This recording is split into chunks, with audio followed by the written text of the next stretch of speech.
क्या प्राथमिकताएं होंगी आपकी? नमस्कार, मैं एडवोकेट अजीत तिवारी, जनपद न्यायालय प्रयागराज। क्रम संख्या मेरा 3।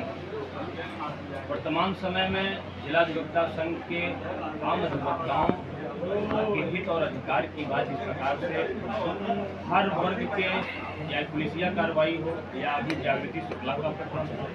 तमाम ऐसे ज्वलंत मुद्दे प्रयागराज में अधिवक्ताओं के खिलाफ एक सोची समझी मानसिकता के तहत जो शासन और प्रशासन और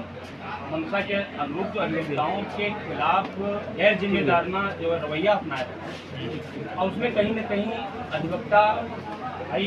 वो हतोत्साहित है। उसके हक और आवाज़ की बात को बुलंद करने वाला वो पदाधिकारी, वो चाहे हाई कोर्ट का हो या डिस्ट्रिक्ट कोर्ट का हो, लेकिन मुझे जहाँ तक पता है वो चुनाव जीतने के बाद चुनाव लड़ते हैं और अधिवक्ताओं के बीच में उनके सम्मान की लड़ाई की बात करके बार में पहुँचते हैं। मगर मैं लगभग 10 वर्षों से जनपद न्यायालय प्रयागराज के अपने गुरुजनों, अपने अधिवक्ता साथियों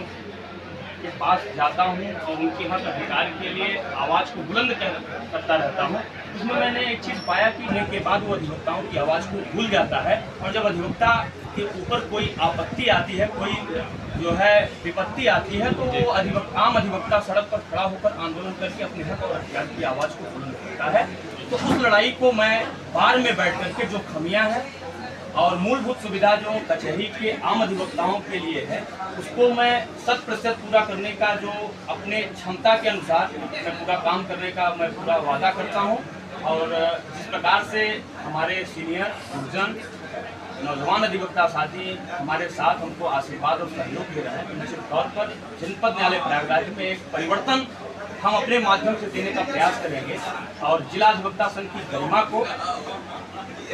एशिया की सबसे बड़ी जुडिशरी है, कहने में गर्व, बड़े बड़े भाषण दिए, सुंदर लगता है, एशिया का सबसे बड़ा जुडिशरी है, लेकिन मेरा प्रयास रहेगा और नौजवान अधिवक्ताओं के माध्यम से प्रयास रहेगा कि कुछ ऐसा काम करेंगे 1 साल की इस कार्यकारिणी में, जो आम अधिवक्ता इस आवाज़ को याद करेगा, अगली कार्यकारिणी से आवाज़ की बात करेगा कि वो कार्यकारिणी सदस्य था, वो काम करके गया है, क्या आप ऐसा। तो एक हम लाइन खींचने के लिए एक और सब गुरुजन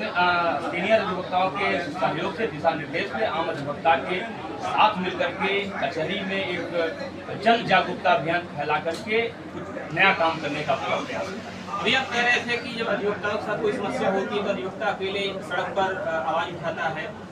संघर्ष की बात अगर की जाए, अधिवक्ताओं के साथ अन्याय की बात की जाए, तो क्या अधिवक्ता प्रोटेक्शन एक्ट की बात जो काफ़ी समय सुनती रही है, उस पर भी आप लोग काम करने वाले, उसकी मांग करने वाले? निश्चित तौर पर शायद यहाँ पर आप लोग थे पत्थर गिरजाघर में, हम लोगों ने एक विशाल मशाल यात्रा एडवोकेट प्रोटेक्शन एक्ट के लिए हम लोगों ने निकाला था, और आगे भी हम लोग जो है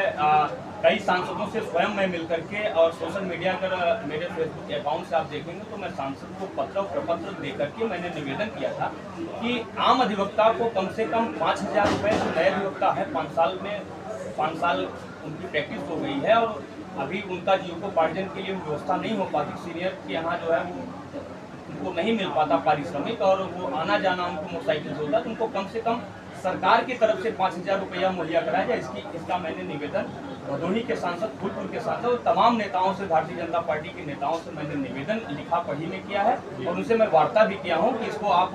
सदन में इस आवाज़ को बुलंद करिए, चूँकि और प्रदेशों में इस प्रकार की चीज़ें हैं, जैसे मध्य प्रदेश में है, तो उत्तर प्रदेश के अधिवक्ताओं के लिए भी ये व्यवस्था लागू हो। और हम लोग एडवोकेट प्रोटेक्शन एक्ट के लिए लगातार सरकार से और प्रशासन से हमारी लड़ाई जारी है, जंग जारी है। हम अपनी आवाज़ को लोकतांत्रिक तरीके से हम अपनी आवाज़ को बुलंद कर रहे हैं, और जब तक एडवोकेट प्रोटेक्शन एक्ट नहीं है तो हर एक अधिवक्ता को जागरूक करके एडवोकेट प्रोटेक्शन एक्ट को लागू करने पर ही मैं सांस लूँगा, और तमाम साथी इस पर काम भी कर रहे हैं। जो भी अधिवक्ता हैं इस परिसर में, उनसे क्या कहना चाहेंगे उनका ध्यान आकर्षित करने के लिए कि आपको सपोर्ट करें? मैं निवेदन उनसे मात्र यही करूंगा कि मैं कार्यकारिणी का सदस्य हूँ और 10 कार्यकारिणी सदस्य चुनकर जाएंगे, जिसमें आरक्षित 3 महिला बहनों के लिए है, 7 पुरुषों के लिए। तो उसमें मैं भी अपनी दावेदारी, एक स्थान, एक सीढ़ी मैं भी निवेदन करूंगा कि मुझे दें। मैं उनको आशा और विश्वास देता हूं कि आगामी इस कार्यकारिणी में 10 कार्यकारिणी के रूप में 18 कार्यकारिणी होते हैं, 10 में कार्यकारिणी होते हैं, अध्यक्ष, उपाध्यक्ष, कोषाध्यक्ष, मंत्री अलग होते हैं। तो मैं निश्चित तौर पर कार्यकारिणी भाई बहनों के सहयोग से मैं जिला अधिवक्ता संघ के आम अधिवक्ताओं के मूलभूत व्यवस्था के लिए, मैं उनकी हक और अधिकार के लिए बार में अध्यक्ष मंत्री से आम अधिवक्ता की आवाज़ को बुलंद करके हमेशा जो है आम अधिवक्ता के लिए, आम अधिवक्ता की सुविधा के लिए मैं काम करूँगा। एक बार फिर परिचय दे दिया। मेरा नाम एडवोकेट अजीत तिवारी है, जनपद न्यायालय प्रयागराज। मेरा क्रमांक संख्या 5 है। आप मीडिया बंधु के माध्यम से सम्मानित अधिवक्ता साथियों, गुरुजनों से मैं निवेदन करूंगा कि मेरे क्रम संख्या 3 पर आप मुझे आशीर्वाद, स्नेह दें। मैं आपको भरोसा और विश्वास देता हूं कि आपके उम्मीदों पर खरा उतरने का शत प्रतिशत मैं प्रयास करूंगा। आपका बेटा हूं, आपका भाई हूं। जनपद न्यायालय प्रयागराज की गरिमा को बनाने में अपना संपूर्ण योगदान अपनी तरफ से मैं देने के लिए कटिबद्ध और वचनबद्ध हूँ। बहुत बहुत धन्यवाद।